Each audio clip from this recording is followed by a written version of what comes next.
Using a network of volunteers, a nonprofit called Missing in America helps locate the remains of unburied veterans in the United States and honors them with the services they deserve. We'll discuss a few of their recent cases. In 1980, two young commercial fishermen headed out for a day on a boat in the Outer Banks when they mysteriously vanished. Although the boat and the men were never found, rumors swirled around the area, leaving one of the men's family to believe he may still be alive. A year later, another man from Concord, North Carolina, was fishing with some acquaintances in Brunswick County when his canoe was caught up in a storm. A man in North Carolina went missing in 2020, and his remains were found earlier this year at the property of the home he shared with two roommates. We'll also take a look back at the Susan Smith case from 1994 and why she soon could be released from prison. There is much to love about North and South Carolina, but the two states have also had their fair share of violent and senseless crimes over the years. From murders on the Blue Ridge Parkway, in the heart of big cities or sleepy college towns, and along the coastal waters, some of these stories may be new to you. Some may have happened in your town. Some may involve people that are still missing to this day. But all will leave you remembering to always be vigilant about the people you meet and the places you go. I'm Renee Robertson. Please join me for Missing in the Carolinas. Episode 120, Missing at Sea, Jeffrey Mays, Ted Wall, Bill Hollingsworth, and the Missing in America program for veterans. I didn't put out a podcast episode last week because I had to travel to Texas for the funeral of my 91-year-old grandfather, who passed away at the end of October. He was a big part of my life, and I wanted to be there for my family. He was also a veteran of both the Vietnam and Korean Wars, so we attended a committal service in the Veterans Cemetery just a few miles from Fort Cavazos, formerly known as Fort Hood. As you can imagine, the ceremony was very moving, and it made me think about the many veterans who were not able to receive proper burials for various reasons. This past Monday, our country celebrated Veterans Day, which is the federal holiday created to honor military veterans of the U.S. Armed Forces. A sad note is that, according to the Department of Veterans Affairs, approximately 21,000 veterans still await burials, some dating all the way back to the Civil War. In 2007, a nonprofit called the Missing in America Project began working to provide those burials. There are numerous remains that end up unclaimed at funeral homes and morgues for different reasons, such as a veteran's family might not be able to afford a burial or the body hasn't been positively identified yet as a veteran. Volunteers with Missing in America look through lists of unclaimed remains at funeral homes and morgues, verifying veteran statuses of those who might have served in the military. Once a veteran is discovered, volunteers then begin the search for the family. Then, they offer the family the right to claim the veteran or let the nonprofit provide military honors. In June of 2014, the remains of 15 veterans were interred at the Salisbury National Cemetery in North Carolina with full military honors. They were all soldiers, sailors, airmen, and Marines who served during World War II in the Vietnam and Korean Wars. In 2016, two veterans who had not received a proper military burial were honored in the Florence National Cemetery in South Carolina.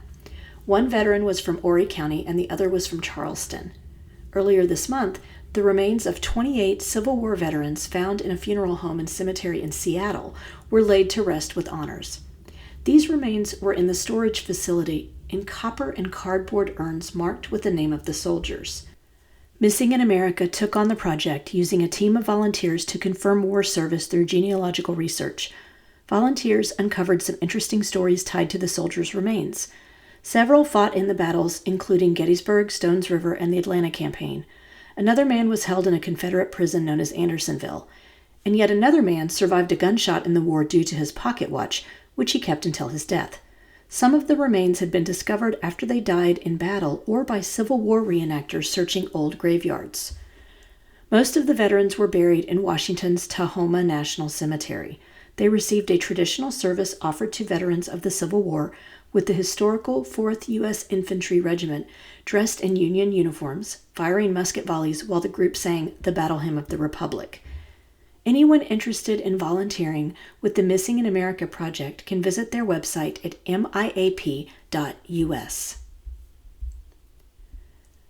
I've talked about people who have gone missing near bodies of water before on this podcast.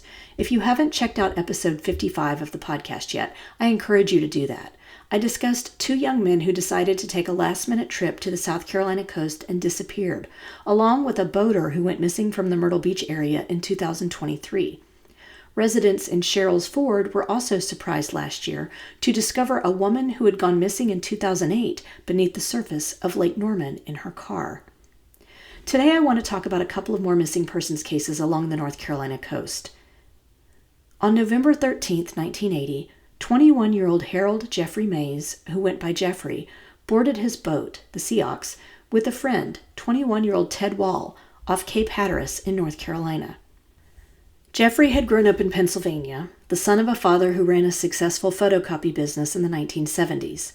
Eventually, the family sold that business and they decided to reinvest the money into real estate in Kitty Hawk, North Carolina, located on the Outer Banks. They even purchased the Kitty Hawk Coast Guard Station and used it as a summer home. Jeffrey attended East Carolina University in Greenville for a few years before deciding to join Nunemaker's Fish Company, a fish market and retail store his family owned. On the day he disappeared, Jeffrey and his friend Ted Wall visited a commercial fisherman from Hatteras named Edgar Styron, who later told the Coast Guard he had helped the two young men repair the engine of Jeffrey's boat. They were last seen around 1:30 p.m. on November 13, 1980. Jeffrey and Ted had met at Nunemaker's Fish Company, where Ted worked as a commercial fisherman. Around 9 p.m. that night, the Coast Guard and vessels with the Navy, Marines, Air Force, and Coast Guard helicopters began a search in earnest. In all, they searched more than 200,000 miles of the Atlantic Ocean. A representative with the Public Affairs Department of the Coast Guard said Jeffrey's Seahawks, which had a 280 horsepower Volvo engine, was considered unsinkable, as it was filled with foam flotation designed to keep the boat just under the surface of water, even when swamped. The boat was described as a 23-foot inboard-outboard fishing boat with a fiberglass center console, black outriggers, and beige sides. Soon rumors began swirling that in the wintertime, local commercial fishermen sold drugs to make extra money in the off-season. People were speculating that Ted Wall had been involved in this, and possibly Jeffrey Mays was too. No trace of Jeffrey's boat or the two men have ever been found. In November 2004, the Pittsburgh Tribune-Review ran a lengthy interview with Jeffrey's mother, Shirley Mays, who explained her theory that her son wasn't dead. One of Jeffrey's childhood friends from Pennsylvania, Jeffrey Krieger, was also convinced something nefarious was involved in the disappearance. He said he was visiting his friend's family home on the Outer Banks about 6 years after Jeffrey went missing. He saw two interesting figures on the road below the house. Two men were in two different pickup trucks, and strangely, each truck also had a young woman and a dog as passengers. Even though it was summer, the two men were wearing flannel shirts, big boots, and sported long hair. One man pulled out a pair of binoculars to look up at the house, and Krieger could have sworn it was his long-lost friend. Then the man waved to him in a funny way like Jeffrey used to, got into his truck, and both vehicles drove off. Krieger would eventually buy Jeffrey's family's summer home and move to the Outer Banks full-time. In 1995, a commercial fishing vessel named Mr. Big arrived in the area's port from Alaska. A photographer for the local newspaper, the Virginian Pilot, took a photograph of three men standing on the deck of the vessel as it headed into the port. Krieger believes one of the men looked like Jeffrey. Another strange thing happened around the time the ship came into port. Krieger said someone broke into his home, but they didn't steal anything. They didn't break in through the front door or anywhere on the first floor of the house. Instead, the person climbed up to the second floor of the house and unlocked a door that had a specially designed lock on it. Krieger said only he and Jeffrey's family would have known about that lock. Jeffrey's mother, Shirley, told the news outlet in Pennsylvania that she believed her son was alive and living in Alaska for reasons probably related to the sale of drugs. In 2004, she published a book titled Outer Banks Piracy, Where is My Son Jeffrey?, where she discussed money laundering, power, greed, and drugs on the North Carolina coast. You can find that book on Amazon. At the time the two men went missing, Harold Jeffrey Mays stood 5 feet 10 inches tall and weighed around 175 pounds. He was a Caucasian male with brown hair and hazel eyes. Ted Haywood Wall was a Caucasian male who stood 6'1" to 6'2" and had sandy blonde hair and hazel eyes. A year after Jeffrey Mays and Ted Wall disappeared off the coast of the Outer Banks, November 12, 1981, a torrential storm tore through the coast of North Carolina. 30-year-old Bill Hollingsworth, an insurance executive from Concord, was canoeing near the mouth of the Cape Fear River. Bill, a Concord native and graduate of the University of North Carolina, where he was a defensive end and linebacker for the football team, was the part owner of Shuford Insurance Agency in Concord. He traveled with 3 other friends to fish at Frying Pan Shoals near Bald Head Island. According to witnesses, around 8:25 a.m. on the day he disappeared, Bill was putting out fishing nets when his 12-foot aluminum canoe was carried out to sea. The next day, Bill's wife Rebecca traveled to the coast as crews continued to search for her husband. A Coast Guard spokesperson told the Charlotte Observer that swells were running 4 to 6 feet high with wind velocity at 23 miles per hour. Visibility was at 7 miles. After several days, the search was called off and Bill Hollingsworth was presumed to have drowned. Before we continue, let's take a quick break for a word from our sponsors. Though it's hard to believe, the holidays are almost upon us, and I've got a lot to do in the next few months. Sleep can be elusive these days, and I dread waking up and seeing bags under my eyes when I look in the mirror. Fortunately, the products from SkinxErin give me the confidence to go throughout my day with clear and healthy-looking skin. I'm a no-frills kind of gal, and that's what I like about their skincare system. Using the pre-cleanse oil, hydrating beauty oil, and perfecting night oil are a real treat for my skin, and my morning and night routines take less than 5 minutes. I love that these products don't leave my skin feeling greasy and are loaded with squalene oil and vitamins E and A. Plus, they are extremely affordable. Their customer service can't be beat. And I love the positive affirmations in the packaging. Go ahead and show your skin some love with 10% off your order using my code MissingCarolinas10. I'll put a link in the show notes for you. Are you looking to level up your writing or learn a new skill? Whether you focus on nonfiction or are more inclined to creative writing, or want to learn how to put together a digital portfolio of your writing, Wow Women on Writing can help.